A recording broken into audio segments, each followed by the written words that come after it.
Saskatoon native Aerin Bowers describes herself as half woman, half fish. The nickname is going to be put to the test later this month when she'll be swimming across the English Channel. The grueling swim had been on her wish list since she was 12 years old. It would take more than 12 hours to compete and require swimming more than 30 kilometers non-stop. The swim is also hugely significant to her, coinciding with several life milestones. And Aerin joins us now. Hi, Aerin. Hi there. So, Aerin, our listeners may be asking this question, and I have it as well. What is driving you to do this? Well, it's a swim I've sort of always wanted to do, and I've been gradually building up my distance in the open water over the last sort of 5 to 10 years, and it's sort of the pinnacle of the sport. So when I had the opportunity to do it this year, it was sort of the culmination of a bunch of different perfect things, and the time is right, and I'm all trained up. So yeah, I'm ready to go over and take it on. So let's talk about some of the mechanics of swimming in the English Channel. What are you facing with this competition that you're putting yourself through?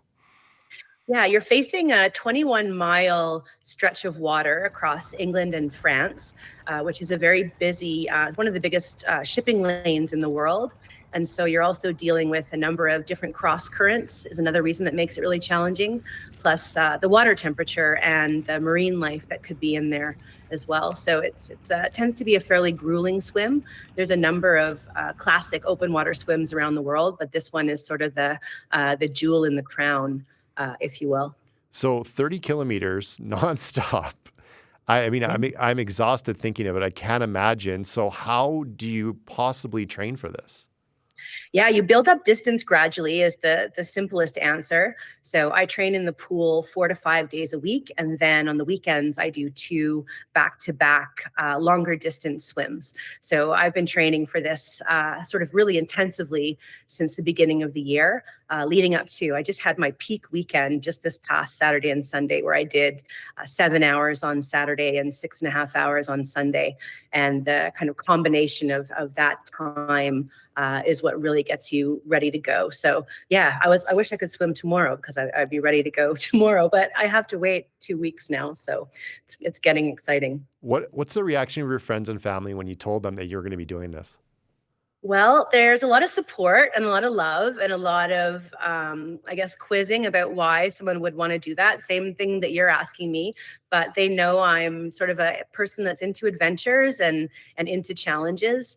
And yeah, I don't think it's something that they were necessarily surprised about, more on the supportive side. But everyone's really excited for me, and they'll be following my little tracker, depending on what time that starts in the nighttime. But yeah, it'd be exciting. I mentioned in the intro that you wanted to do this. It was on a wish list since you were 12. What made you, at 12 years old, decide I want to do this? Yeah, I'm not sure how I heard about it when I was 12 years old, but I was a speed swimmer. I swam with the lasers in Saskatoon. And I think just, I'm a person with a big imagination and just dreaming up things that would be cool to do in the future. And the English Channel sort of came up. And ever since then, it's been in the back of my mind. What inspired you to go on this journey? And I know you said at 12 you wanted to do this, but you kept the promise to yourself these years later. What has inspired you to really fulfill this wish? Yeah, this year is actually the 5th anniversary of the passing of my dad. So my dad died suddenly in 2019. And it's the 5-year anniversary this year. So for me, it's an opportunity to fundraise, sort of in his honor. It's an opportunity to do something that he would really have been proud of me for, and he would have loved to have been on the boat with me had he still been alive at this time. And it's just a way to sort of honor his memory and all of the support and love that he kind of put into me as like an athlete as a child and that. So it's a great way to sort of celebrate his memory as well. That's a big part of it. And for our listeners that don't know, I mentioned you're from Saskatoon. They may be familiar with your dad. He was a pretty big deal in the sports circles. I'm in Regina, and I even know who he is from basketball. So your dad must have had some influence on your level of competition and being around the different sports with his experience. Yeah, absolutely. Both my sister and I were pretty much thrown in the water almost as soon as we could breathe, and we were exposed to all kinds of different sports. And swimming was one thing that my dad was really passionate about. He was a water polo player, and my sister and I really took to aquatics. We did other sports as well, but sort of considered ourselves a swimming family. So he was always really encouraging. He really encouraged me in the events that I did sort of before he passed. He came with me to San Francisco when I did the Alcatraz swim, and he just thought that was a really cool thing to do. So I think it's something he would definitely approve of. So now for people that are listening to this and they're going, this sounds like something I might want to get into and train for. Or maybe they've done a swim that's, not dissimilar, but not exactly the same. What kind of advice would you give to someone who wants to dive into these waters? Sorry for the pun. Yeah, I would say that it's definitely something that's possible. It does take a few years of kind of backing up a training plan, thinking about physical conditioning, and more thinking about how you can train your mind to spend that much time in the water. That's the main part. A lot of people say that this challenge is sort of 20% physical and 80% mental. And I think that's really part of it, because you don't really know what you're going to encounter on the day. And it is, a swim that could be 12 hours, but it could also be 17 hours. So you have to kind of prepare your mind to be in that place of pain and impatience, but ultimately looking forward to what happens sort of on the other side of that. So, but yeah, definitely possible. I'm not an extraordinary fast swimmer by any means, but I've sort of built myself up as, I've got the physical conditioning, but definitely the mental piece is what has been the piece I've trained most of all. I was fortunate enough to take the channel this year at Easter, and it never once occurred to me that someone would be swimming. I thought about the ships passing and all that you described, but what do you think is going to be going through your mind when you're in the water, just knowing that you're in such a historic body of water, and there's so much happening at the same time. Swim. Yeah. Yeah, it's a really historic swim.